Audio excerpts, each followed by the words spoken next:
Hello, everyone, and welcome to episode number 30 of the Unofficial Rogue Company Podcast, Broguecast. I'm here with Dirt Lord. I'm here with Garbo. And I'm here with Griffin. And this is the Rogue Company Podcast, bringing you all the news that you need to know. And we're going to start off strong here with the Revelation update. Not PTS. God damn it. With the Revelation update notes. So, in a very strange turn of events, the last episode of the Broguecast we did, they had This Week in Rogue Company. They also announced that there would be a live stream of the next update for Rogue Company.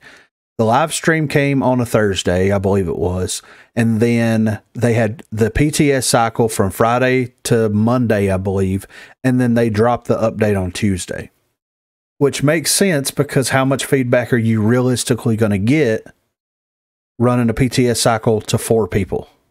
You know what I'm saying? Yeah. But this is one of those rare occasions where we actually got the update, the PTS notes, the PTS cycle, the update, and we've been able to play it and cover it all between episodes of the Broguecast. So we can actually go through this stuff and discuss this stuff as we're going through it. So, the Revelations update. We have the new Fallen Heroes narrative event. The conflict between Rogue Company and Jackal rages on as both organizations trade blows in cities all around the globe. Jackal aims to strike at the heart of Rogue Company by coordinating an assassination against a longtime pillar of Rogue Company, Trench. This event brings about objectives keyed towards taking out certain rogue types in exchange for revealing the ongoing lore and some great cosmetics, one of which will be a new outfit for Trench. So we do have the new narrative event. And this narrative event, much like some of the other narrative events, sucks. Like, I'm just going to say it. It kind of sucks, man. Like, I don't mind the challenges. I don't mind getting rewarded for doing the challenges. But not only are you going to require us to complete one challenge to move on to the next one, you're going to lock them out for a certain amount of time. Days. Yes. Like, why would you ever think of doing this? The only thing I can think of is so that the people keep coming back. So they're not finishing it in one day. That could it's be a test server for the update. Yeah, right. So you have to get on if you want to complete it. You have to get on, right, exactly. And so whatever days it'll drop, my bad. No, I completely understand that, but at the same time, it's like, why do they want to instill this false sense of grinding in people? Because here's the thing, man. We saw when they introduced weapon mastery, people were getting on there and mastering every single weapon, every single pistol, and every single melee in a week. Like, if that's how these people want to play the game and enjoy their experience with Rogue Company, then let them. You're hurting the people that have full-time jobs that don't have the ability to get on there and grind out. Like the second challenge, you have to win 15 games as a defender. Okay. Why don't I already have that then? Like, you know what I mean? Exactly. Right. Well, I've got, down 30 defenders. Well, what if I've won 15 games already? I should just get it all. Exactly. That's exactly right. Because, like, now I've got to pick defender rogues every single time I play for the next. And let's say that you win 50% of matches. So for the next 30 games that you play. So let's say on average, we start playing at like 8:30, normally finish at 10:30. So we're playing on average 4, maybe 5 games a night, right? If you win every match, that takes 3 days for us to complete that. That's if we win every single match. So these people that are going to get on there and grind all this stuff out are just going to do it. They're going to do it regardless. If you put it behind a wall like that, then realistically, are they going to be like, you know what? I need to log on to Rogue Company today because they've got new challenges that released. Come on, man. That's not why I'm getting on Rogue. Yeah. I mean, let's be honest with each other. I know that there's these grinders out there that, like, when the weapon mastery and all that stuff was introduced, that's how they want to play the game. If that's how they want to play the game and get everything done in one day, then let them do it. But for everybody else, for the people that are paying for skins, people that are paying for your loot boxes, people that are buying your battle passes that have full-time jobs, we don't have the luxury of time that some of these people have. So allow us some type of compensation. You know what I'm saying? Yeah. So they've had, ever since Rogue Company started doing events, they've had one good event, and that was the Rambo event. And it was still locked behind some bullshit because you had to do all the challenges with Seeker. You could still do them in any order. You could gain multiple challenge completions in one match, but it was still with one specific character. Maybe they'll figure this out one day. I don't know. You know, I don't know. So next up, we do have the visual update for the man himself, Trench. So as the world of Rogue Company changes, so has one of our oldest rogues. Forever changed by the ongoing fight against Jackal, Trench walks back into the field with a scowl instead of his smile. What happened? Find out in the narrative event. All players will have access to this new default look and voice for Trench, but don't worry, all players will still have access to his old appearance as the classic Trench skin. What do you guys think of the Trench changes, the Trench look? I do like the new look. I think it's more detailed than the original look for sure. Yeah. Yeah. Doesn't look so default. Yeah, right. Exactly. Yeah. I mean, we have matching legs. That's even a bonus. I didn't think about that. Is it even the same leg? It's the same leg. Yeah, it's the left one. Yep. Wow. Okay, I see you. I was looking. I checked. I do like the way that he looks now and stuff. Like, I know there hasn't been really that much negativity towards his, redesign. Like, they did minor redesigns in the past with like Lancer and Ronin. But not to this extent, though, Yeah. Agreed. And first of all, they could have just released this as like a battle-hardened Trench skin, and people would have bought it. It just looks like a skin. Exactly. People would have bought it like crazy if they would have just released this as a skin and put it in the store for purchase. They missed out on a huge opportunity, in my opinion, but they did the community a solid by just doing a full rework of the character himself and allowing that to be free, basically. So Project Sane? Yeah. And you're getting a free skin in the narrative event too, which is like a recolor. So Trench has almost 99% of his skins are recolors, except for like maybe one. Now you've got this new skin. So you're getting a recolor skin for completing that. But like, I would love to see them do this same thing to Saint. And here's the reason why. Every time I do screenshots of Saint for thumbnails, he looks like a PlayStation 1 character. Yeah. Mm-hmm. They really need to go in there and give him, and they can keep the aesthetic the same. They just need to go in there and liven up some of those details, especially in his face. And that would make him look a little bit better, Mm-hmm. So we do have some new and also returning game modes here. And we've got some game modes that haven't been in the game for a long time. We also get new like reworks for old game modes, and then we get a whole new version of a game mode that existed. So we're going to start out strong here with Sabotage. So Sabotage is a respawn game mode. In Sabotage, a neutral bomb is deployed midfield for both teams to contend over. When a player picks up the bomb, their team gains ownership of it, revealing the holding player to all players. The player and their team must fight to the now visible enemy bomb zone and plant to score. Planting can be difficult, but once done, detonation is almost immediate, securing your team the win. If you run into a stalemate, the team with the most kills will win the round when the time runs out. Let us know what feedback you have for this game mode. So, before we continue on, we played Sabotage last night. It's the LTM for the weekend. What did you guys think about Sabotage? Solo, extremely rough. But as a squad, extremely fun. Yeah, and dependent on the map. It did depend on the map as well. What was the one? Was it Icarus? Yes. That was y'all. Like, no, I wasn't in that one. Fuck that. Oh, we did have fun. Yeah. Yeah. Played it all night. Yeah. I do like it. They're introducing Sabotage as like the quote unquote tiebreaker for the RCCS for the LAN, right? At least the last we were updated, they were changing it from strikeout to sabotage because it's the best of 3. So if you win a demo, lose a demo, you go into sabotage, and it's the respawn game mode for comp. I do like it.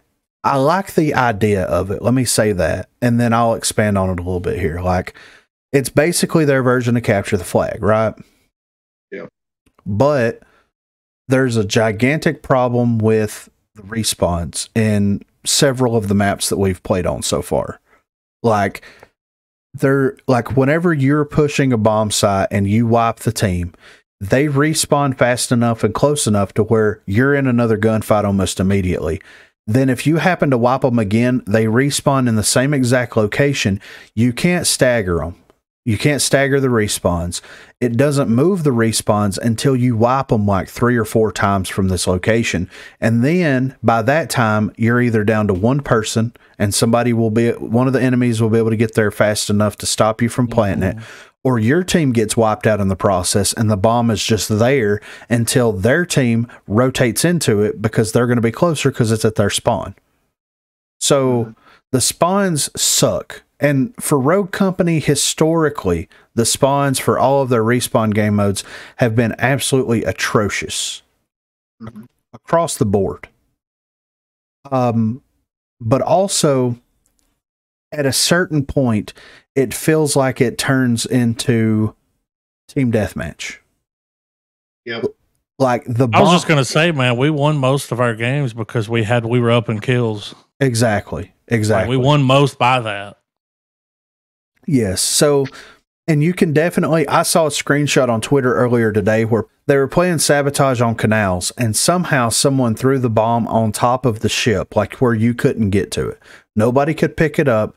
And then it turned into a team deathmatch for the remainder of the map. From what I understand, whatever team was doing this every round. They were picking the bomb up and intentionally throwing it into a place where people couldn't access it so that it turned into basically an elaborate TDM, right? Yeah. So if there's a couple of things that I would change here. Spawns, first of all. Second of all, I would change the bomb carrier around a little bit because most of the time in a capture the flag type game, the bomb carrier can't shoot, can't use abilities, can't do anything other than moving with the flag. Yeah. Mm-hmm. So put that mechanic in there. And if you want to have this person be able to shoot, then limit them to their pistol. Put the bomb in one hand and put the pistol in their other hand and allow them to be able to use the pistol if they want to, but not be able to use any abilities, any gadgets, or their primary weapon until they throw the bomb down. They also need to either make the bomb carrier faster and squishier or slower and tankier. Mm-hmm. They need to give some type of variety and some type of give and take when it comes to the person that actually picks the bomb up. Because right now you could hop on there and you could pick a Lancer on your team, and a Lancer could use their ability, run straight to the bomb, pick it up, and continue to run as long as their ability's active, and then inevitably get gunned down. So you're down a person. You're not going to be able to get there and respond fast enough. So it kind of throws the momentum off. If you're an Anvil and you pick it up, you're going to be tankier, but you're going to be much, much slower.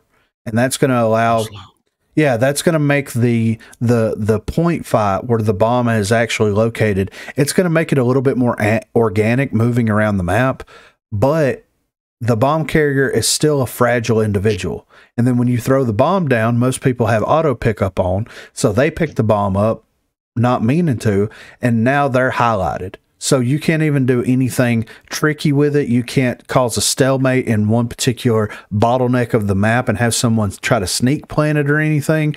Like, they're permanently revealed. It's not like on Halo where you would see the icon above their head, but it would only refresh like every 3 seconds. So you really didn't know exactly where that person was. You just kind of had an idea of where they were. So if you're going to perma-reveal them, then do that, but make them either faster and squishier or slower and tankier to allow your team to push with that person to get to that bomb site. You know what I'm saying? Mm-hmm. Yeah, I see that. Lastly, they need to give more incentives for planting the bomb. Because if just in our experience playing public matches right now, it feels like it inevitably turned into a TDM when you bottleneck at a certain point on the map and you're just constantly fighting over that area. They need to instead of having it round based, just make it a 10-15 minute long game, and every time that you plant the bomb, then you get points. You get a point, and then it resets in the center. Instead of going by actual kills. Exactly. Like yeah. Because there was people that was exploiting that. Like Windward was like the best example of that, where that Dahlia would just throw the bomb at certain spots, wait for all their team to gather around, and then just wipe us, pick up the bomb, throw it. So that way we couldn't see her. But at the same time, like they were in that facility, you know, just exploiting that. Exactly. So, yeah, I agree. I agree with that. Yeah, the kills and deaths shouldn't have anything to do with the fact that you're trying to plant this bomb somewhere. At the bomb, you're right. Yeah, and that kind of like defeats the whole point of the game mode, because like if your goal is supposed to plant the bomb to win the round, but like if people are doing all these exploits, which we saw that one last night, and then your one you just said about at canals. So there's plenty of people exploiting this game mode already. Yeah. So, and how's those people on lockdown? They had no intentions of getting the bomb. No, they were just farming kills. Yeah, that's it. Like Garbo said, like in that game, in that map that we played with him, it's like they would throw the bomb in one location. Your team would run over there to try to get the bomb, and they would all be set up. Yeah, and then they would burn you down. Like you pick up the bomb, move like 10 more feet, do it again. Throw the bomb, wait it out, and then because I think they know that the spawns, because we were spawning in the bomb side, but then like eventually we flipped, and whenever it flipped, that's when they planted one. Yeah, they were just inching it. Yeah, they're just inching it in. Yeah. And I get that, like that could definitely be a strategy, but not with it being kill based as well as plant based. Like it just doesn't feel right, man. Like if I'm going to play a capture the flag type game mode, then that objective is going to be the thing that needs to be focused on. It doesn't need to be farming kills. It doesn't need to be any of that kind of stuff, but it feels like that's all it's doing. You're just farming kills and that's it. And it feels terrible. Just fix it. And I know they're not going to, because it's already going to be lined up for comp. There's no way that they can go in there and do massive changes for Sabotage, because the teams aren't going to have enough time to scrim it. But I would be more interested in watching Sabotage over any of the other Respawn game modes if they would make the actual planting of the bomb itself be something that's more impactful in the game. Yeah. So the only thing that's happening now is people are just exploiting Sabotage just to get kills, because in Team Deathmatch, people are just running around. But in Sabotage, you can kind of like set it up where, control it where they run up on you and you can just burn. Yeah. Now that was the thing too, man. As soon as it marks one, and everybody's like, "There's the bomb," you run. Yeah. And you get there and it's like, oh, they're not alone. Yeah, right. They're holding dicks, dude. Yeah. Now, here's another idea, though. Like, we've got, like, the idea of, like, you make it a 10-minute, 15-minute long game. You pick the bomb up. You try to get as many plants as possible, right? But think about it this way. Pick up the bomb. On the defending side of the map, you've got 3 different plant locations. On your side of the map, there's also 3 different plant locations. You try to pick the bomb up, take it to one of the plant locations. Whenever it detonates there, it disables that plant location. You got 2 more to choose from. You see what I'm saying? Yep. And yes. If you can get them all. Exactly. Yeah. And then if it goes into overtime or sudden death, then it turns into 1 bomb, 1 plant site on either side, and you've got 5 minutes or 2.5 minutes to figure it out. You know what I mean? Yeah.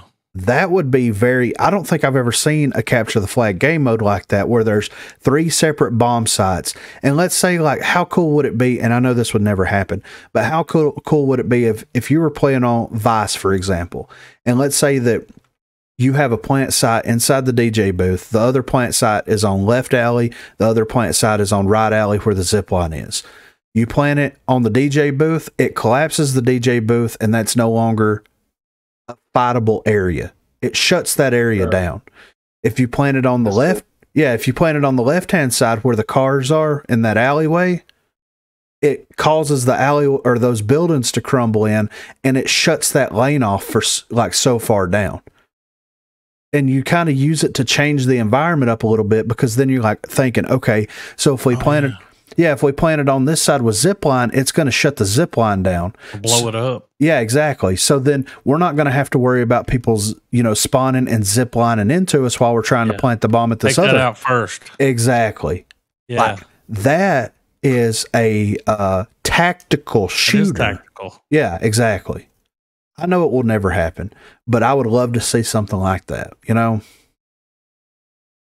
But on the whole, I think Sabotage has way, way, way, way too many ways to improve it currently. But as just playing it for the first time, and I don't think it's been in the game since the first time they introduced it, it's an enjoyable game mode for the most part. Yeah. And I'm interested to play more. It sucks that it doesn't work in custom games, but that is what it is, Because that would be fun. Yeah, exactly, right? Yeah. So for Battlezone, gadgets are on cooldown during the round. Also, gadgets clear from your inventory at the start of each round. Don't like Battlezone, but I do think that this is a good change where it basically clears your inventory except for your perks, and you have to actually use your economy to decide if you want to purchase another perk or if you want to actually purchase grenades again. You know what I mean? Mm-hmm. So that's kind of a better, yeah. Extraction. So Extraction got an update. So the cube objective will no longer cause a loss if counter-hacked. Instead, the ownership of the cube will go to the other team. The core objective here is to defend the cube until the timer runs out. Also, players will respawn according to queued respawn rules, the same rule set from Dodgeball. When a player is eliminated, they are put in a queue to respawn. When a teammate gets an elimination, the next player in the queue will spawn. We haven't tried this out yet because it hasn't popped up as an LTM, but I think these might be some good changes for Extraction. Mm-hmm. I agree. I was going to say, I already enjoy the dodgeball mechanic, yeah. So much less than implementing that into Extraction will be a nice little twist to things. And the whole back and forth on the Extraction side. Yeah. I actually think that'll also be a good idea. I'm interested to see the community's reception to Extraction after these changes are made because, they came out whenever they removed Extraction and said it was the least played game mode and that, King of the Hill at the time was much more played because it was new, obviously. And a lot of people are against it. A lot of people love Extraction. That's their favorite game mode. So I'm interested to see how the player base as a whole receives this new version of Extraction. Because, if the reception is good enough, who knows what could happen? You know what I mean? Mm-hmm. So, and then Strikeout 2.0. So Strikeout 2.0 is an experimental mutation of Strikeout with some significant changes. The ticket system has been removed in exchange for TDM's elimination score, where the team that gets to 25 eliminations first or has the most at round time will take the round. Like original Strikeout, owning the zone will add to your team's score. Instead of running out of lives, Strikeout 2.0 uses the queued respawn rules, the same rule set from Dodgeball. I don't think that's true because we played Strikeout 2.0 in custom matches and there was no queued respawn. You respawn immediately. So I don't think that that's the thing. I think that they copy and pasted on accident from Extraction. Yeah, exactly. Yeah. So Pretty Hair in the live stream said that their idea for Strikeout 2.0 is to try to curve the problem that inevitably happens in Strikeout games where players will start feeding, right? People will spawn, they'll run into the enemy and purposefully die, and that reduces their tickets, aka their respawns. I don't know how this makes that any better because the first team to 25 eliminations wins the game. Yeah. So you're trading one feeder problem for another feeder problem here. Uh-huh. So, okay, you might continuously respawn the entire time, but if that person gets to respawn every time they die and you don't run out of tickets, they could just feed 25 times. The same thing. Yep. Yeah. They're not changing anything. Yeah. The ticket thing's going the other way. Yeah. It's going backwards. Yeah, exactly. And the problem with Strikeout has always felt like it's supposed to be an objective-based game mode, but the objective doesn't matter. It just doesn't. All you have to do is eliminate the enemies that are on the objective, touch the objective. You don't even have to stay in it, and then it starts to capture it for your team. So you wipe everybody, you run up, you run through the point, it starts the thing for your team, and then you go and try to wipe out as many people as you can. That's it. It's team deathmatch with one centralized location that can be a point of contention, but 9 times out of 10 isn't. It's not a point of contention. Nope. People aren't fighting over the point because the point doesn't matter. It doesn't tick fast enough and give you benefits fast enough for it to even matter. And it's always been that way. So, Strikeout is such a poorly designed game mode. I don't understand how it's their most successful game mode. Well, I do, because it's a 4v4 respawn game mode. And it's been the 4v4 respawn game mode in the game since the game was released. That's why it's so popular. 6v6 runs like crap. King of the Hill's not in there. 6v6 King of the Hill's not in there and runs like crap. And you've got Demolition and Ranked. So if you want to have a pleasurable experience where the game runs decently and you want to play respawn, then this is the only option. That's why it's your most popular game mode. Strikeout's bad. Strikeout 2.0 is worse. It just felt the same. It did. Yeah. It didn't really feel any different. Like, yeah. It felt the same. Announcer. Yeah. I don't like the announcer voice either. Oh, man. I don't know if Pretty Hair had the weekend off so he could record this stuff, but like I don't like it. I don't know. I don't like it. I like and here's the thing, man. You can make money, just so that everybody over at High Res and First Watch Games is aware. If you put the Dr. Disrespect voice pack and the ability to apply it to every game mode, every map, everything to be your announcer, and you sold just that, you would make a ton of money off of the people that didn't get in on the Dr. Disrespect pack. You could sell it to me right now, and I would buy it. Yeah. I'll give you 1,000 Robux. Yeah. And you can have members of the community, like content creators, create their own voice packs if they wanted to. You could bring in voice actors that voice some of the rogues to do voice packs for, you know what I'm saying? And you can you can sell those things. You can make money off of those things. People aren't going to be upset by it. And exactly. Oh, or the God. Bomb King one. You know what I'm like? That's what I'm saying. Yeah. That's what I'm saying, man. Cool, yeah, they're in Atlanta, man. Get Kevin Hart to swing by, give him $1,000 and say, read these lines. Dude. Yeah, Kevin Hart just be like, demolition. I can just see Kevin Hart just do it. That's all. I mean, I'm just saying. Dog, damn. Get some Ludacris up in there. Shit. I mean, I'm okay with it, you know? Dude, that's something people can record remotely. Exactly. Doc probably did that shit sitting at his desk. Yeah. Just recorded the lines and send them in. I mean, yeah. And people would pay. They could charge at least 800, if not 1,200 Robux, and people would buy them. That's something that's easy. Just give me the right one. Yeah, that's something that's easy to do. That can be that the person that is doing the voice lines can literally do anywhere. Give them $1,000. You're going to make that back and then some. I don't know. So Ranked, they did a little bit of changes here to Ranked. So they recently reduced the level requirement for players to participate in Ranked. So it went from like level 20 or 30 down to level 10, which was a bad idea in my opinion. But however, many players entering Ranked had a small pool of rogues to choose from. This change brings the number of rogues required to play Ranked to a total of 10. So you have the 6 default rogues and you have to own 4 additional rogues in order to play Ranked. Haven't played Ranked since the update. I've heard a lot of people complaining about this, but I think it's good for Ranked overall because you've got the pick system and the ban system. So you pick 4 rogues on one side, 4 rogues on the other side, and you ban 2 or 1 on each side. So that's 10 rogues right there. So if someone picks a rogue that you have and you don't have any other rogues to pick from, then you're just SOL. You know what I mean? Mm-hmm. So I get it. It makes it a very frustrating experience. Yeah, I agree too. I feel like you should have a minimum amount of rogues. Yeah. I don't agree. I also agree with you with the level requirement. It should not be 10.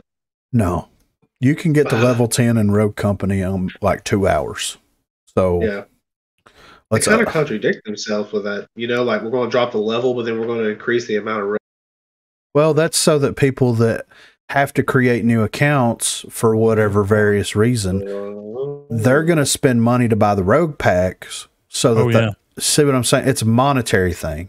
So instead of putting announcers packs in there for people to purchase, they're going to lower the entry level for ranked, raise it to 10 rogues, and sell more rogue packs. So yeah, they should still raise it to 30, and then they'll still win. They're still winning. Exactly. So for Project Saint here, we do have the gadget update. So one significant feedback point from many of our core players was the abundance of gadget spam. This was most prevalent in our respawn-based modes where players had immediate access to their gadgets upon respawn. The introduction of rogues like Runway, no shit, also strongly impacted the saturation of gadgets in combat situations. To address this, we've converted the gadget system to function similar to rogue abilities and have rebalanced gadgets across the board. So, for some reason, they have the gadget update, and then they have the rogue mastery thing. So, we got rogue mastery skins now for level 8 and 9, if you guys didn't know that. And then they break that up for whatever reason. So, before we get into the gadget cooldowns, what do you guys think about the rogue mastery skins? I mean, those are probably the best free skins I've seen. Yeah, like I think they're all, I do like the purple one is like a situational on certain skins, but that blue and gold skilled mastery one, yeah, I mean I like that on almost all the characters. Yeah, and I know it's just a reskin, but like again, those are like metallic or chrome colors, and I dig those colors. Yeah. Well, and it's like going into this, you know, they did the same thing with Paladins. When you got your champions on Paladins, I think it was level 30, you got their mastery skin. And their mastery skin was a black and gold recolor of their original skin. That's all it was. Yeah. It wasn't anything special. Some of them it looked cool on in Paladins, some of them it didn't look as cool on, but at least you got something for grinding those characters out. Right. My opinion, they went above and beyond to not include one skin, but two skins. One a little bit more subtle. You've got the blue, green, and gold, which is fucking great. That's my favorite one. And then my favorite. Yeah. Yeah.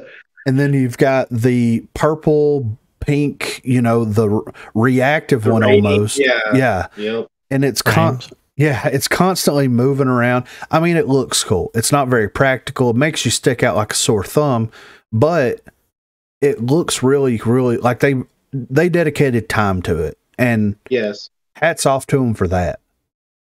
I was surprised they gave it two. Best reskins. I know they're just different color palettes, but man, those are the best ones. They really are. Like even the trench one. Like I mean, I know we just talked Trench's new skin or whatever, but like, have you seen the colors of the master with him? Yeah, it looks incredible.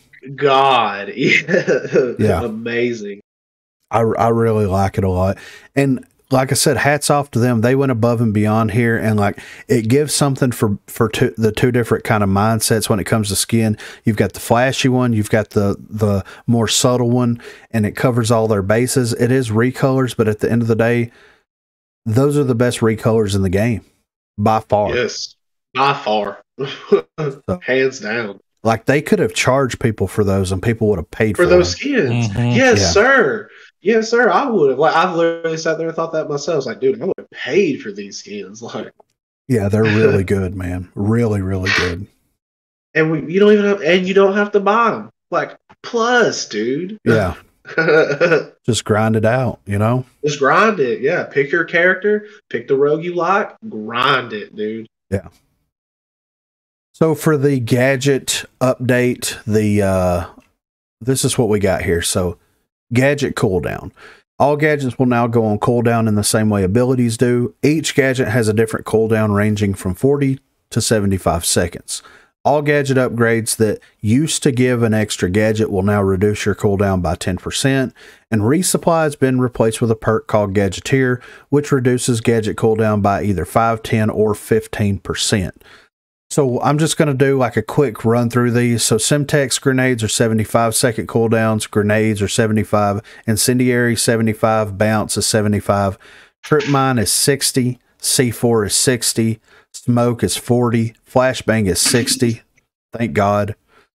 Sticky sensor is 40, tear gas is 40, cluster smoke is 40, adrenaline shot is 60, APS is 60, regeneration field is 60, and pop smoke grenades are 40. So, having played a couple of different game modes from respawn to single life, I really, really like this change. Same. This huge nerf on utilities. Yes. This changed the game in such a significant way. Specifically in respawn modes, you might have some situations in some cases in demolition where you might actually get some of your gadgets back if you use them early enough in the round. But that is so far and few between that it makes the comparison between how it was and how it is now negligible at best. It feels so good. It is such an incredible change.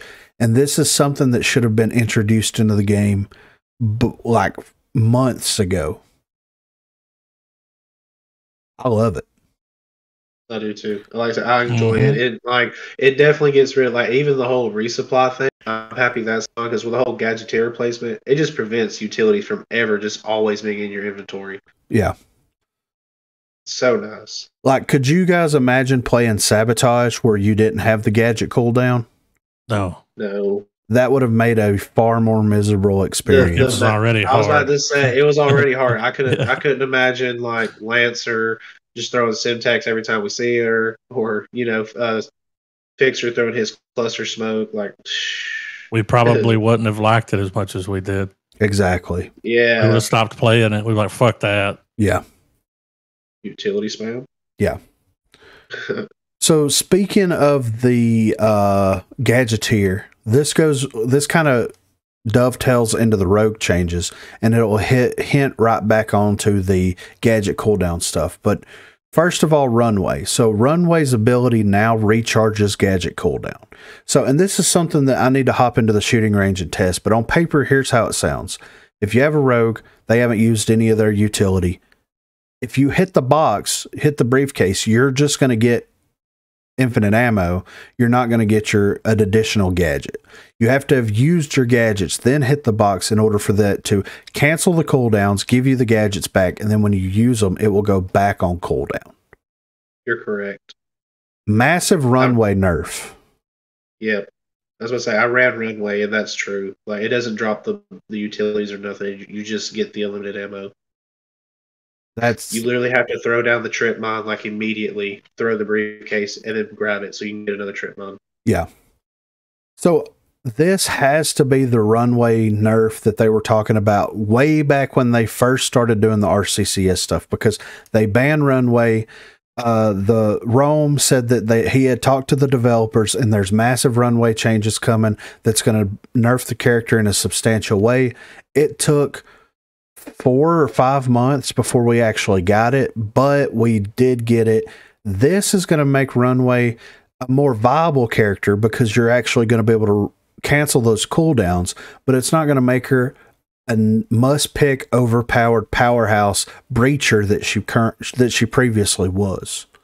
Right, because now it's not like you can just spam 2 Semtex on one corner. Like, you have to throw it, then throw down the briefcase and hope that nobody pushes you while that's happening so you can get that additional Semtex or anything like that. You're just not double flashbangs or double Semtech. And it's just, I'd rather see one and then maybe 5 minutes later see another Semtech from that. I love it. Yeah. So that's a massive Runway change, and now I feel like she's going to be more balanced, but I think that she actually has a slot. Like, in my opinion, before, Runway felt like a jack of all trades where you could insert her in any situation and she was 1000% viable. But in reality, she didn't have a niche that she had to fill. Now, with Gadget Cooldown, she fills a niche that you need. Mm-hmm. But it's not so overpowered that I feel like I need to ban her every time I play ranked anymore. No. So I feel like it balances it out now because, like, people that don't depend on Gadgeteer, they can depend on Runway. She offers support now. Yeah, exactly, right? A true support. Yeah. They do need to give her the fucking regeneration fields, but other than that, you know what I'm saying? Whatever next rogue they make, they need to have a healer rogue. I'll need another one, yeah. Yeah. With regeneration fields, because, like, what the is the point of having that battle zone if you're never going to have that game mode? Exactly. So I'm going to do a rapid fire through these rogue changes real quick because it's all Gadgeteer related. So Dima Epic Stalker was replaced with Rare Stalker and Rare Resupply was replaced with Rare Gadgeteer. For Lancer, Rare Resupply was replaced with Rare Gadgeteer. For Kestrel, Epic Blaster changed to Rare Blaster. Legendary Energize changed to Epic Energize. Rare Resupply replaced with Legendary Gadgeteer. She also has Legendary Shredder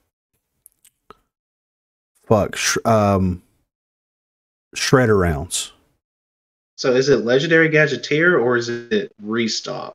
It's Legendary Gadgeteer and Legendary Shredder rounds that she has. I did a video about her earlier about how to make her better, but Chalk, Rare Resupply was replaced with Rare Gadgeteer. Trench, Rare Resupply was replaced with Rare Gadgeteer. Vi, Rare Resupply was replaced with Rare Energize, and Epic Energize was replaced with Epic Gadgeteer. Fixer, Epic Stalker was replaced with Epic Gadgeteer, and Rare Resupply was replaced with Rare Stalker, and Saint, Rare Resupply replaced with Rare Gadgeteer. So we've had several of these changes happen where they're taking Resupply out, they're incorporating Gadgeteer into those same rogues in some capacity. For me personally, as someone that plays primarily Demolition single life game modes, Gadgeteer just doesn't seem like a perk that is going to have much of an impact unless you are playing against a sweaty team. Well, unless you got some extra cash too, like yeah, exactly. Yeah, yeah. The cooldowns that it does offer you is very significant, but it feels more significant whenever you're playing respawn modes because if you get legendary, it's 15%.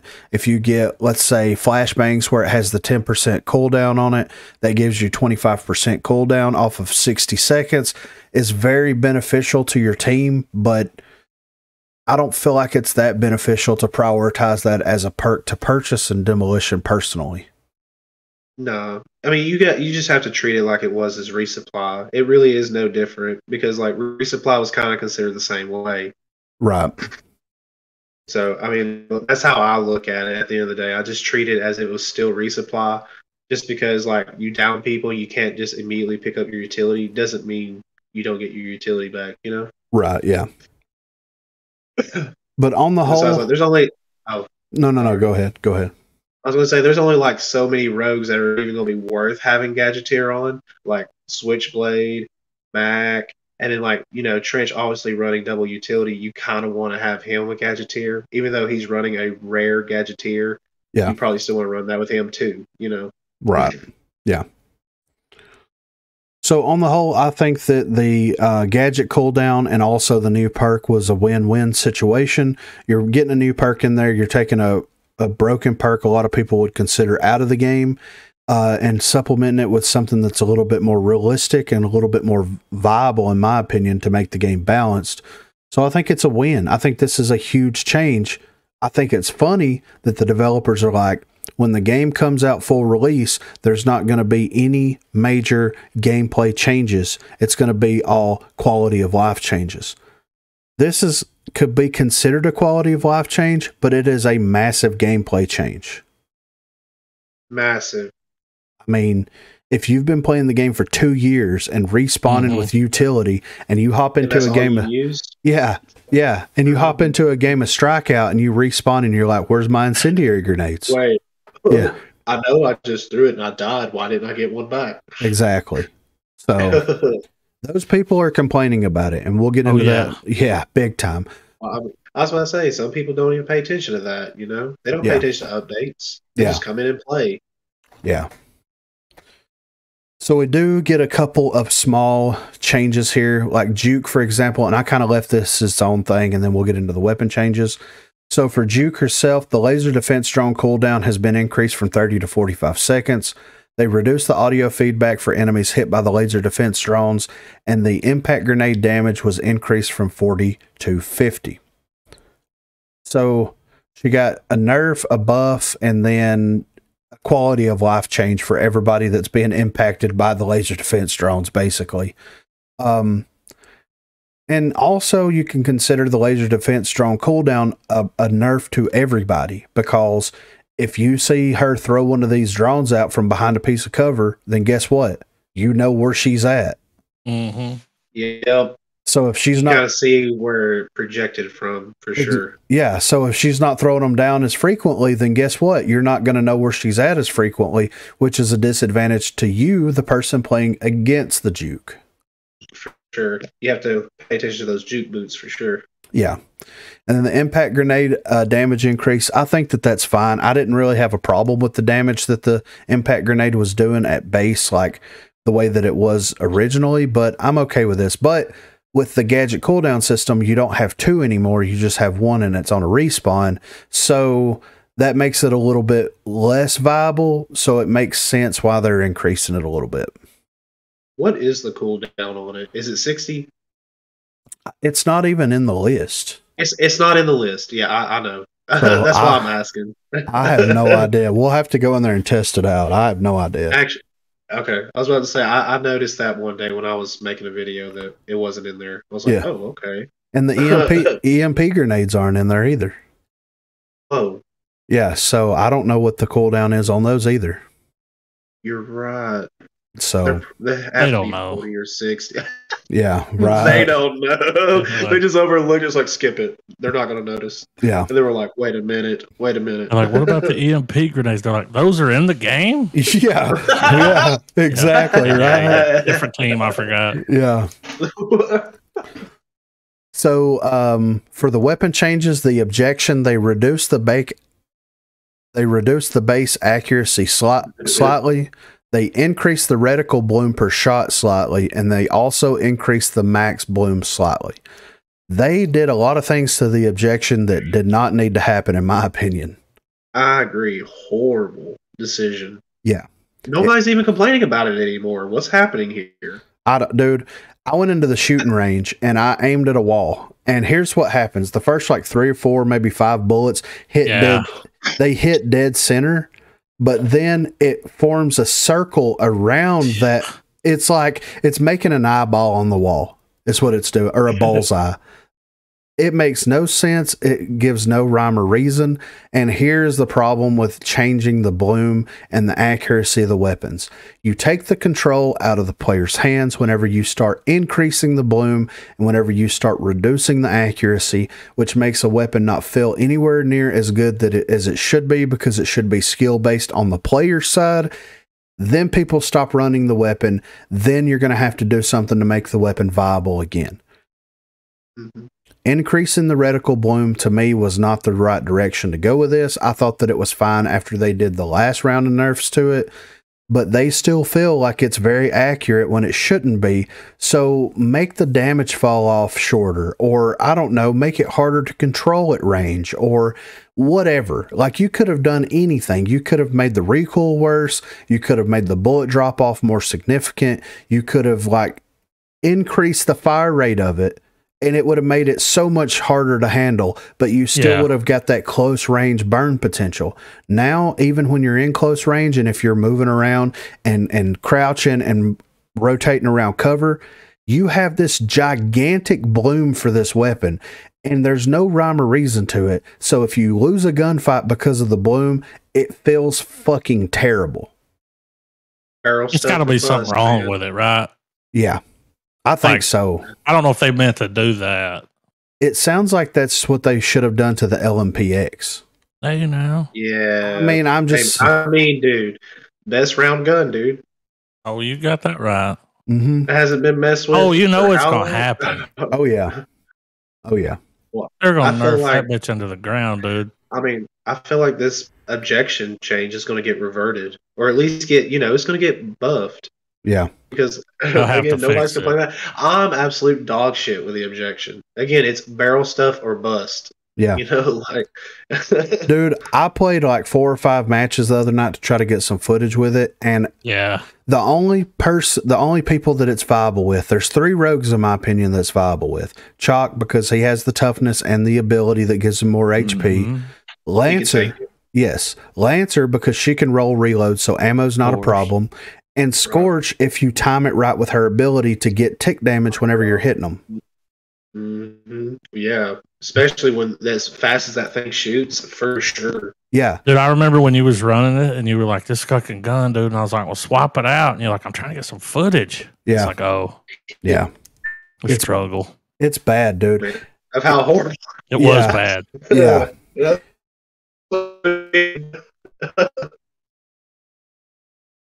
Hold on a second.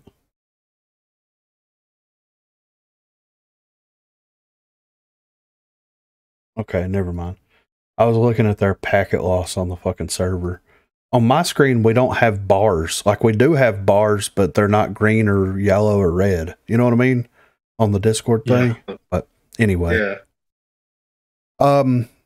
So for the tier and the LR-15 full body, so they reduce the base accuracy of the weapon to tone back the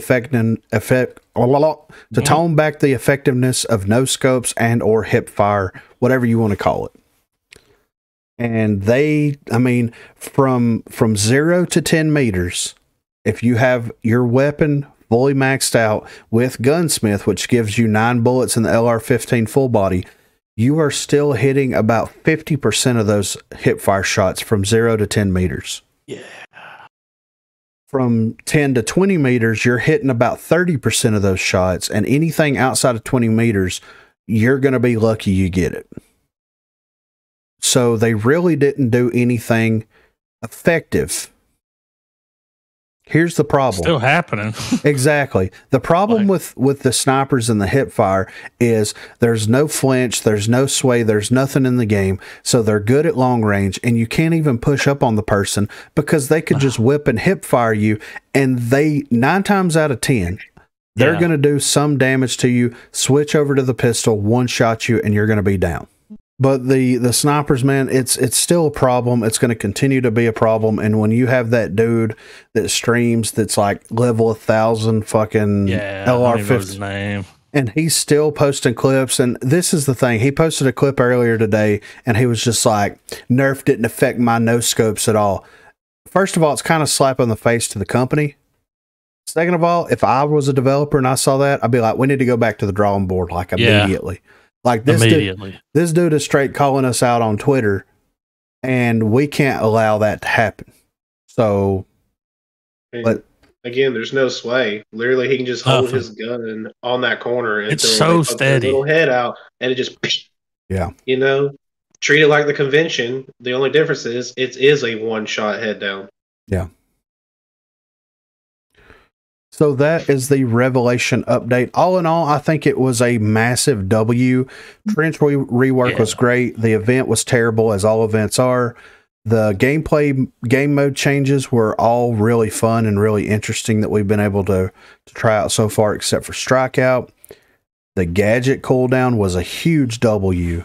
And we've got 2 weapon changes that really didn't make a whole lot of sense for either one of them, because one of them wasn't enough and one of them was too much. So that's what I was about to say. One's not enough, and then the other one's just like, what? Yeah, they'll have to fix that. Yeah. All right. So next up, we have a tweet here from Rogue Company on July the 22nd. Introducing The Board, a player advocacy group nominated by the community to provide feedback and gain insight from the development team. Applications are now live. So whenever you go over to the page, this gives a full comprehensive breakdown. So we'll run through this real quick. The board is a player advocacy group consisting of players nominated by the Rogue Company community to provide continuous feedback to the development team at First Watch Games. The board brings constructive feedback from the community, represents the community's interest across all demographics and platforms, and acts as a focus group for future initiatives. So what are the members of the board expected to do? Each member of the board will be expected to participate in regular communications with the player community and the game's development team. Regular remote council meetings to discuss community feedback and game development, and schedule remote summit sessions where council members will provide focused feedback on long-term plans for several different aspects of Rogue Company and its development. So the benefits will be a exclusive in-game avatar and title, and a tag on the official game Discord indicating council position. Ooh. So the application process will be from July the 21st to July the 28th. So when you're hearing this, it is already closed out. The applicants must be at least 18 years of age or older, active in the game for at least the last 6 months, have the ability to communicate in conversational English, be in compliance with and have no prior violations of all high-res policies, terms, and conditions which apply to applicant, including without limitation the EULA and the TOS.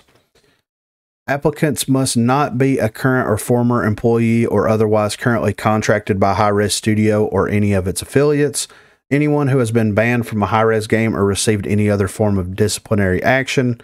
Anyone who is currently a member of the Rogue Company Content Creator Program. Applications are reviewed on a case-by-case basis, and meeting the foregoing requirements is not a guarantee for selection as a council member. As an initial matter, applications that contain obscene, offensive, vulgar, or discriminatory material will be removed. We reserve the right to disqualify applications, including, without limitation, applications that are incomplete or unclear, violate any applicable laws, including, without limitation, infringement of intellectual property, containing fraudulent, untrue, or misleading information, otherwise detrimental or damaging to Hi-Res Studios and its affiliates.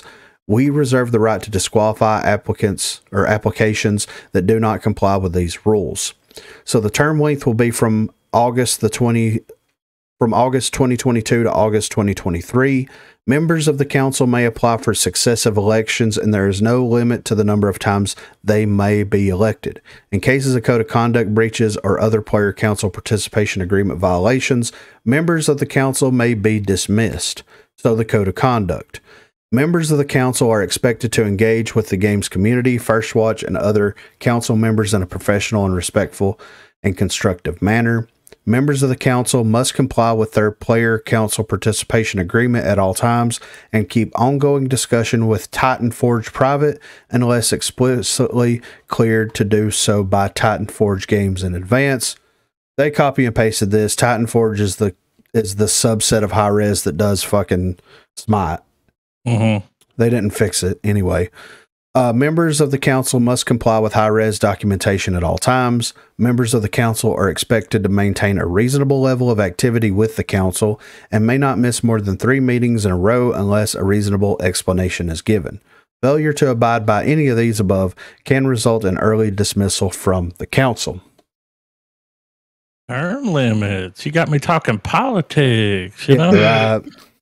So it's going to be a year term from 2022 to 2023 in August. It's going to be from the way that the way they did it in Paladins. I'm assuming they're going to do it the same way here. People will apply. They will hand select the people that they want the community to vote on. The community will go in and they will vote for the people that they want to vote for. Then you will do your term. You'll give feedback. You'll give thoughts, opinions, ideas on how to change the game, make it better. You'll sit in on these meetings. And they may take your advice, they may not. It'll be what it'll be. I think that this is a good thing for Rogue Company. It's crazy that it took them this long to do something like this. You want to get feedback. Yeah, exactly. People that aren't partnered, so. Yeah. So they have nothing to lose. Exactly, yeah. Yeah. So, I mean, you're going to get a banner and an avatar or a title or whatever, and you're going to get a tag in the Discord. That's cool. Oh. This is good. This is good for the game. This is going to help. I think first of all, I think a lot of people are thinking, okay, we get in here. If I get nominated, then I'll be able to go in there and address the issues with the servers, issues with the matchmaking. They already know about all that. Yeah, you can bring it up. Yeah. Broken record. Yeah. I do feel like that the people that are thinking outside the box and looking at things from a different perspective are the people that are going to be most successful in the board to be able to bring new ideas to light, new ways of looking at stuff to light, new ways of approaching situations, and also handling things within the game itself. Like the fucking events that's been happening. You know what I'm saying? Yeah. Like, I don't think that they really realistically sit down and think about like all the implications of this. You know what I'm saying? The working class people that that pay for everything grind all day and buy a lot of stuff because they got money. Exactly. So I probably won't. I lied on my application, so I was like, "Have you ever talked shit about Rogue Company?" I was like, "No." Yeah, what? Never. I would never do something like that. You know what I'm saying? Delete the podcast. Yeah, yeah, right. Delete them all. Yeah, I put my application in. I'm assuming that they'll probably announce the nominees next week, because August is right around the corner. If they're going to bring the people in, get everything set up, and start doing these monthly meetings or bi-weekly meetings, whatever they are, they're going to have to start soon, you know? I'm just lying. I didn't put an application in. I mean, you should have, man. No, dude. I might run later. Oh, yeah. Here's what we do, man. We try to get you in there. Oh, okay, yeah. And then you can only run for that, and then we'll come in. We'll all come in. Garbo. We'll get with you. It's like, I got to meet with my council. Here's what we want to fucking talk about. Dude, we talk about people's. We should have filled out an application as the Broguecast. I mean, like, there's always the future. One mind, dude. Where soul meets body. Broguecast. Not to mention the contributions, we scour the internet. Like, exactly. New shit's come to light. Yeah. Every episode. Yeah.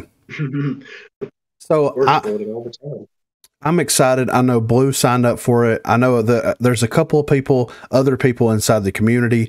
I don't know if this is what Minnie was referring to when she was talking about a micro creator program. I don't think that it is, because this is a little bit more involved than that. But yeah, this needed to happen like a year ago. Yeah. It needed to happen within that first year of the game being in open beta. And they should have like used that because think about all the changes that's happened in the last year from August to August or July to July. You get weapon mastery, you get the perk system, you get the gadget cooldown system. Like there's so much stuff that's happened in this. The TTK changes happened like right at the beginning of summer last year. You know what I'm saying? Like so much stuff has happened. I wonder if it was in the roadmap where it's like, once we fucking ship, then we can have this. It's got to be, right? Yeah, it's had to be. I mean, it just came out of nowhere. Yeah, exactly. So, but it would have helped. Yeah. So this last topic here is going to kind of be a middle ground. This is going to kind of transition us into the community section, but this is something that I thought was very interesting. I felt like we needed to address this because this is a community concern. Also, this is a Rogue Company concern. This kind of sheds a little light on some other things that are going on within the community. So Class. All right. Class is one of the Rccs members. He is a competitor. He's been to LAN, all this kind of stuff. This guy's been playing the game for forever. One of the, highest level competitors that you can be. Like we could go on and on for days about, this dude's credentials. But at the end of the day, he posted this on July the 25th. I'm over here trying to join a match. I got into hollows. After a while, I just ended up getting kicked out, I guess. Right here, as you could see. Oh, that's not a good sound. Oh, no. Server. Okay, I'm trying to log back in. Because I'm just confused right now. What's the noise? It's the game in the background. I'm logging back in right now. And look what happened. Okay, it kept going without. Look what happened. What? Tana, be quiet. Look what happened. Wow. So, yes. What? Class's account was he was streaming when this happened, I'm pretty sure. Like, I don't know, but this was from his Twitch page, right? So he was banned. Like, he got on to play. He was trying to queue into a match, kicked him out.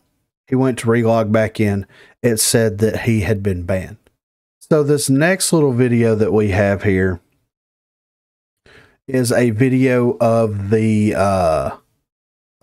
accusations of him cheating in game. And this is going to take, this has got some fucking, yeah, this has got some fucking, some snakes in this story here, guys. But this is the video that he uploaded where he was being accused of cheating in Rogue Company. So I'm ready to check this out. From accusations? Yes.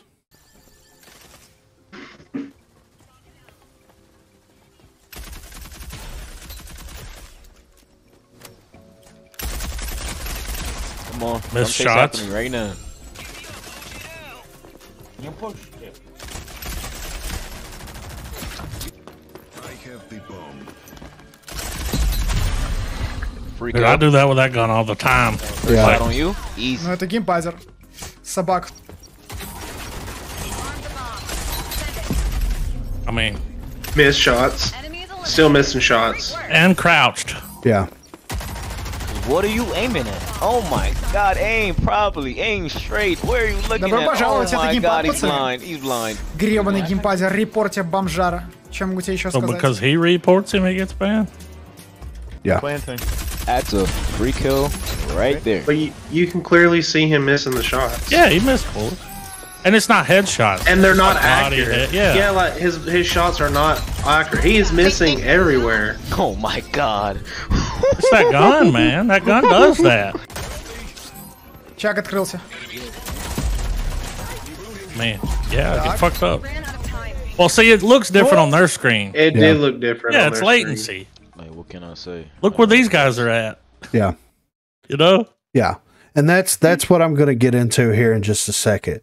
But this me poser guy, we'll do a little digging on this dude for a minute. So I went to his actual Twitch page, found the video where all this took place. This is an interaction that happened after the map where Class and also Blue, because he was playing with Blue, I guess, at the time, went into this guy's chat while he was live and asked him why he was reported and all this kind of stuff. So this is a little snippet that I found on the interwebs here over on Twitch. Don't cheat, you gamepad, yes. Aimbot. Gamepad, it's aimbot. Comp, you play on gamepad. Real blue, yes.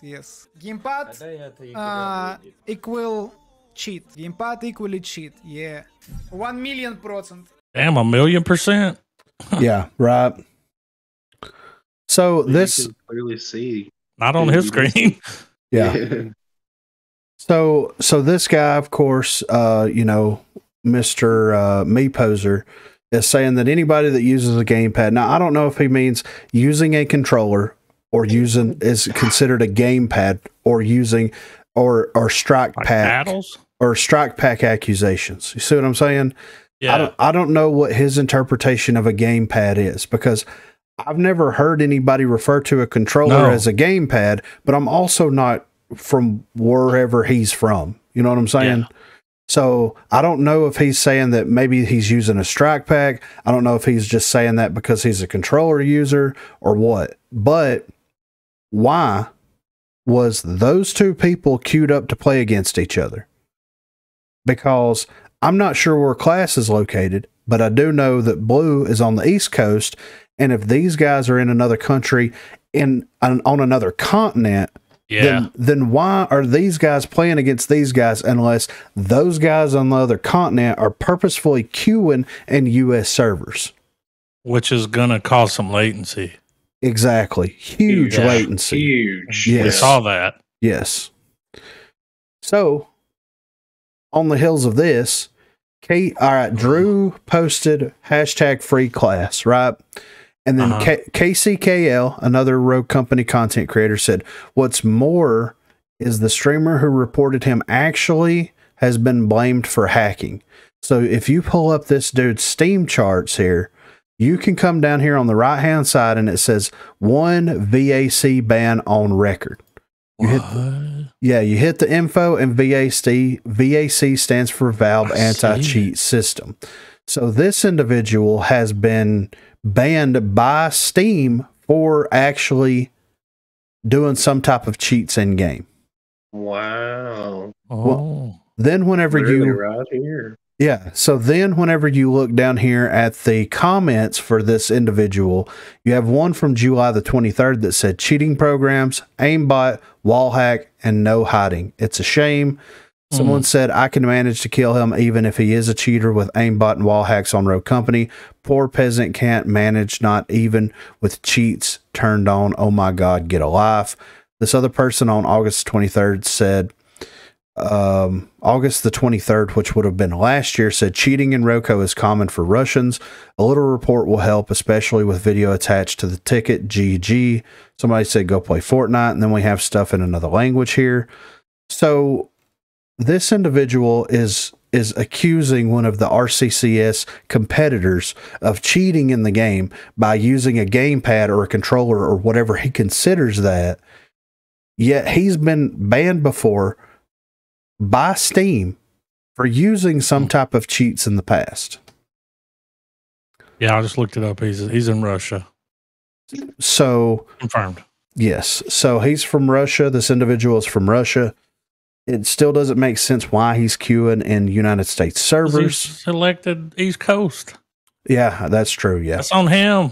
Yeah. That's right, like shit. He shouldn't have been paired. And like this goes back to matchmaking. He shouldn't have been paired up against Class to begin with. I don't know if it was a public match or if it was a ranked match. I'd have to go back and actually look through the footage. They were playing ranked.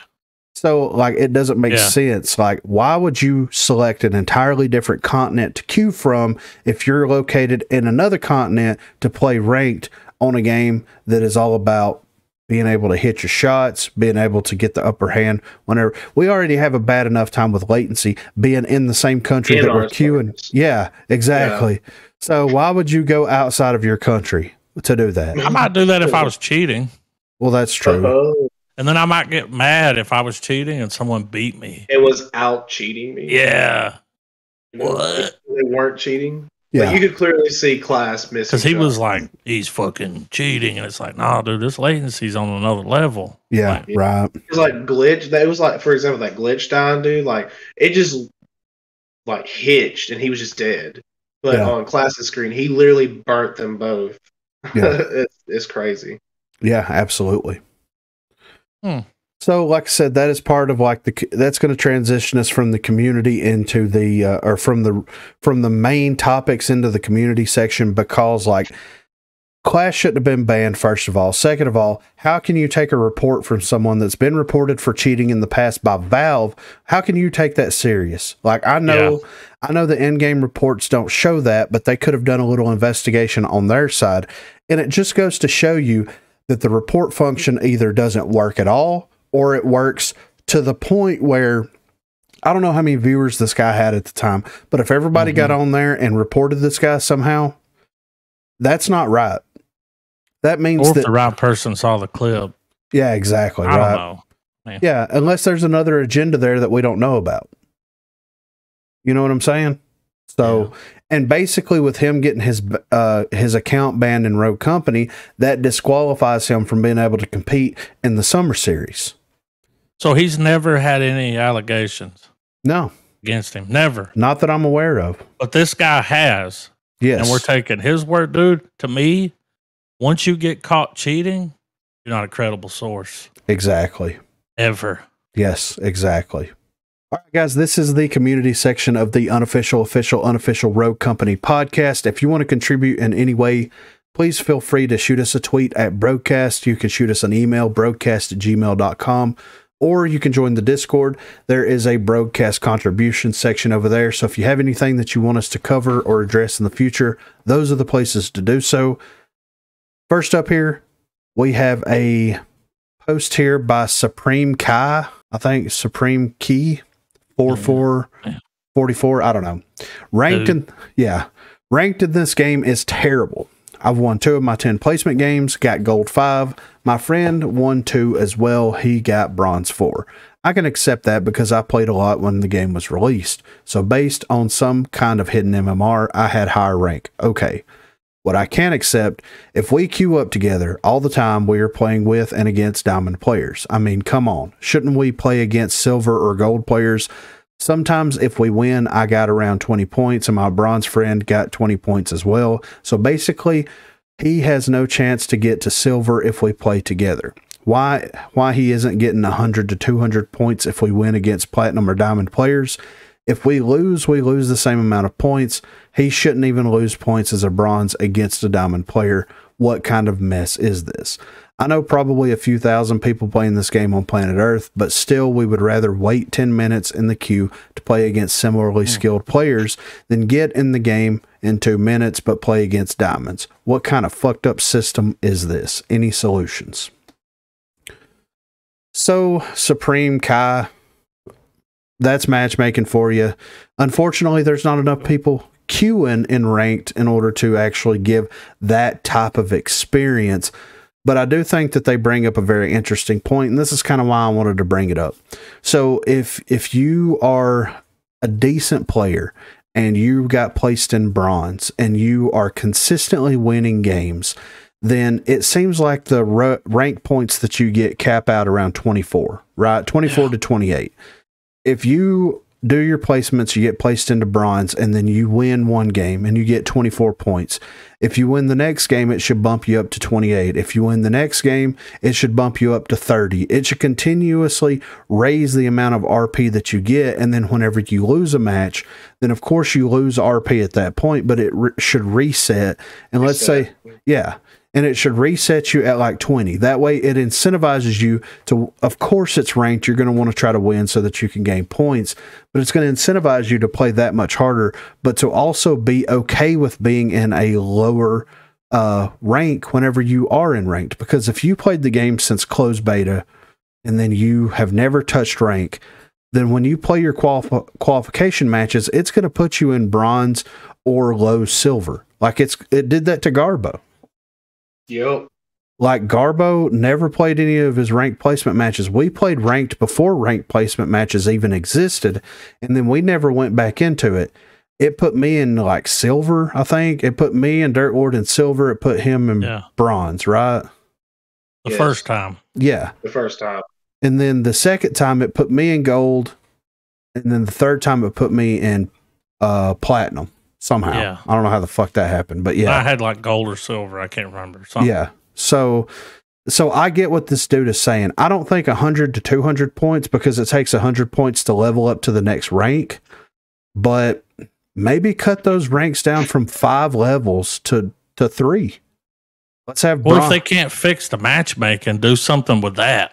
Like, exactly. Because if we're, let's say that us 3 and then Corey all play rank together and we're 4 stack, and it puts us against a team of 4 stacks, and 2 of them on their rogue rank and 2 of them are diamond or platinum, and we somehow beat them, we should be getting so much RP that it's ridiculous. Get rewarded. Exactly.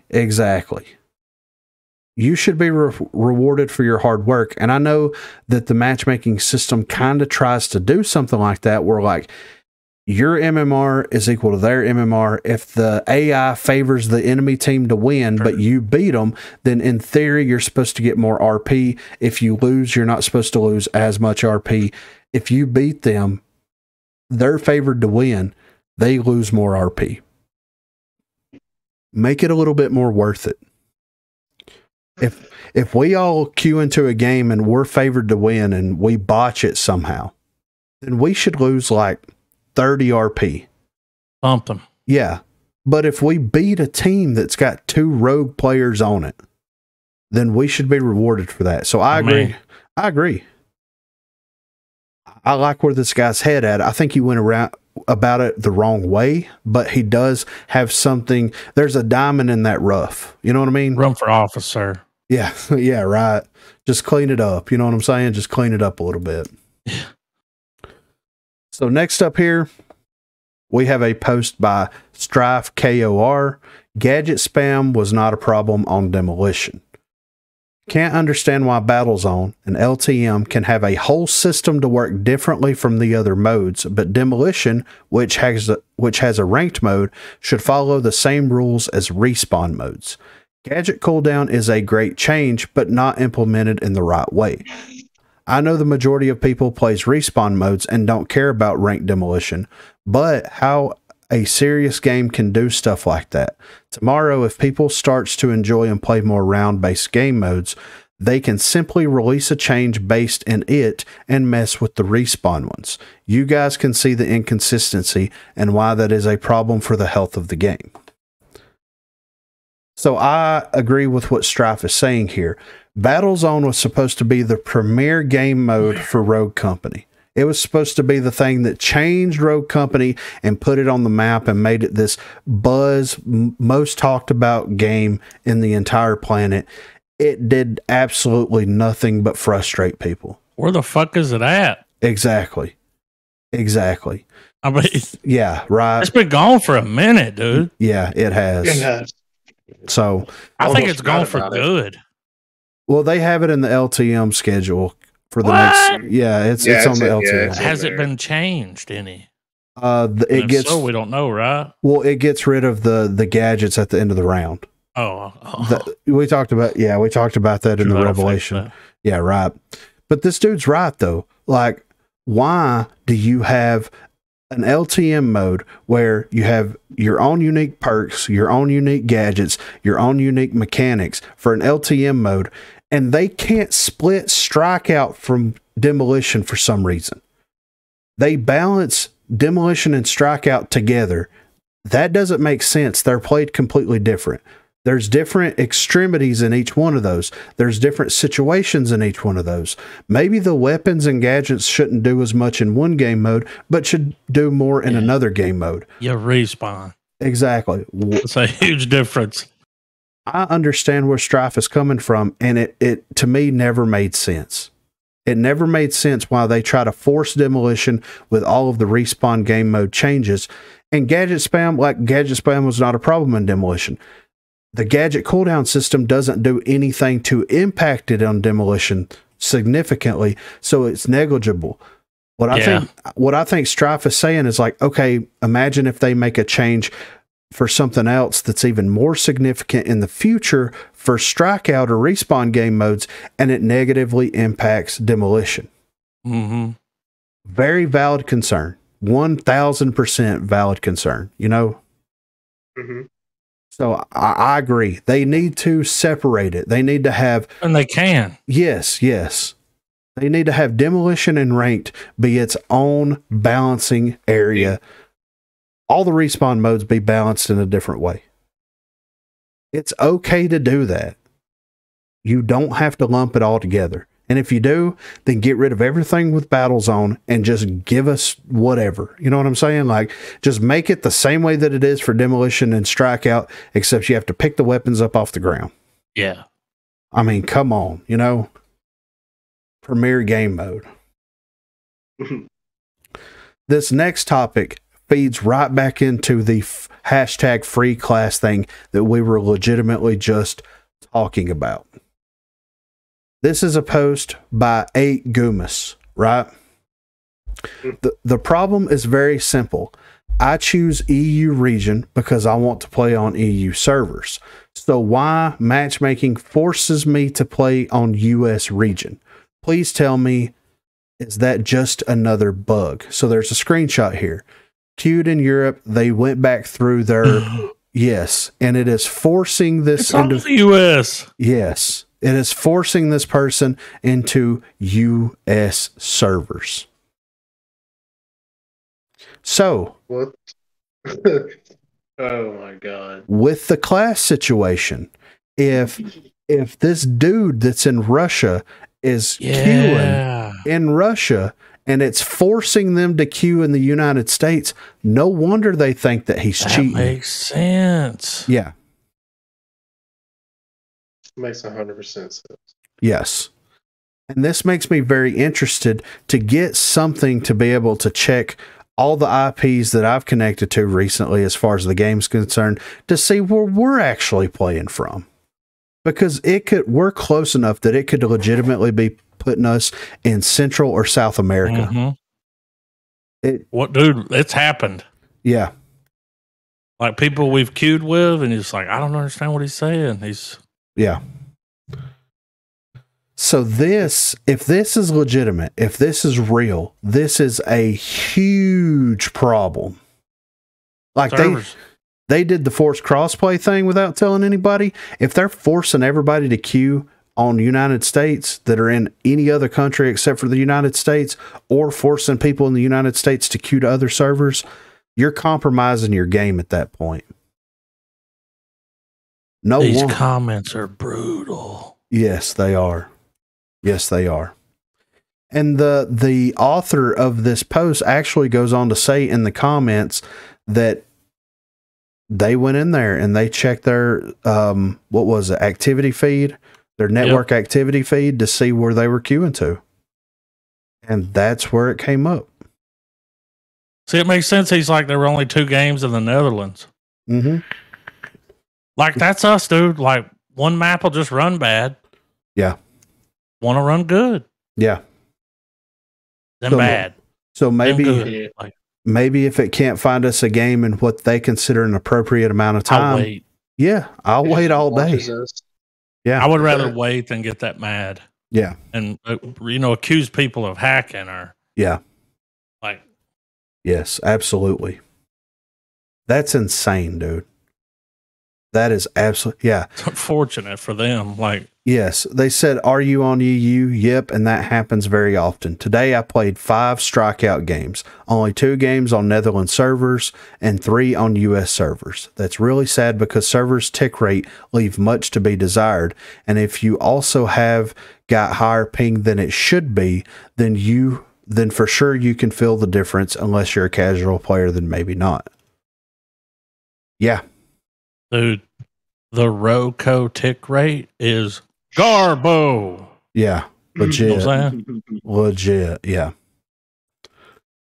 So that makes me very interested. And here's what I'm going to say. If there's any Rogue Company players that are listening to this portion of the video, if you have a way to figure out where you are queuing to and what you're connecting to, then by all means do it and flood the Reddit page, the Discord server, Twitter. Take this to the masses to let them know, because this is unacceptable.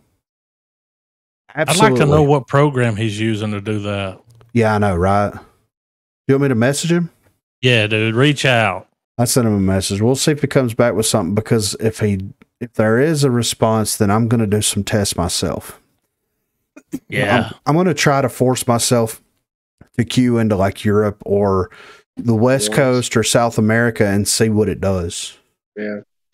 Dude, like, what else servers do they have? Hold up. I can pull that up right now. It's US, East, and West. You've got Brazil, Europe, Asia. Yeah. All Singapore, but. And Oceania. Yeah. That's right. Okay. Yeah. Oh, so we play on North American East, right? Yes. It's all Singapore. Yeah. It's all Singapore. Well, you would think like that's where we should play. Yeah, right. I mean, I know y'all are on Central Time, but you're close to the East. You're closer than the West. Yeah. Than the West. Yeah, for sure. Yeah. I just wanted to make sure. Like mine was set to East, but like I didn't know. Yeah. Yeah. So last up here, we have a post by Ollie Gamer that I found on the Reddit page. He actually sent this to me. This was a Broguecast contribution, but since I stumbled across it on Reddit, I'm just going to throw it on as a Reddit post anyway. But no idea if this is intentional. Regardless, please keep Life Drain on Talon. He felt so great to play as with Life Drain than without it. So Legendary Crackshot plus D3DI plus Life Drain go crazy. He used to have Epic Lifeline, FYI. And then there's a screenshot here. So Talon did pre-revelation update have Lifeline instead of Life Drain. Now, I don't know if this was like a missed perk, like they accidentally gave him the wrong perk or something. They've done it before. Yes. My question for the community out there, Has there been any perks that you've noticed on any of the other rogues that weren't there before, other than Gadgeteer and Resupply, like that whole mix-up? Because I know that they've changed some of the perks around. I know that Gadgeteer is what it is now, and it swapped a lot of the perks around on some of the rogues' kits. But this is a huge change. Talon having Life Drain that gives him 40 HP back whenever he downs someone, as opposed to being able to heal someone X percentage faster. Mm-hmm. That's two completely different things. Like, and if it was, and if it was something that wasn't intentional for him to have that, then why wasn't it in any of the hot fixes that came with the Juke update? Or any notes of that You matter. didn't mention it. Exactly. It's not even in the Revelation note. Yeah. Which is crazy. And he's a duelist, so like why would he have a support perk when he needs the life drain perk? Exactly. Right. Yeah. Exactly. Yeah, doesn't make sense. Yeah. Maybe they don't know. I don't think they do. Like maybe they went in there and they're like, okay, since they're changing Gadgeteer, they're like, okay, here's the perk list. Like on their Excel document back at First Watch Games, they're like, here's the perk, the perks for all of the rogues. Go through and swap the code out and all the information from Resupply to Gadgeteer and all this. And somebody was like, well, in the list, it says that Talon's supposed to have Life Drain, but he has Lifeline here. Let me call up Gandhi. Yeah. And Gandhi's no, like, it's a life. He's on the mobile. Yeah, I'm busy with Elite, and hangs up the phone. Yeah. Then he calls up Radar, and Radar's like, I don't know, but I'm going to forward this concern on to the rest of the team. And then he's like, wait a minute, it's intentional. Yeah, right. Yeah. Sure. He finally gets a hold of Pretty Hair, who's at home taking care of his baby, and Pretty Hair's like, baby. It's not supposed to be Lifeline. It's supposed to be Life Drain, guys. So this is episode number 30 of the Unofficial Rogue Company Podcast. If you want to contribute in any way, you can hit us up on Twitter at Broguecast. You can shoot us an email, broguecast@gmail.com, or you can join the Discord server. The link will be in the description down below. There is a Broguecast contributions page there. If you want to give us anything, any feedback, anything that you want us to hit up on, please be sure to do it there. So for this episode, I'm here with Dirt Lord. I'm here with Garbo. And I'm here with Griffin. And thank you guys so much for listening. Thank you guys so much for watching. And we will catch you on the next episode. Have a good one, guys.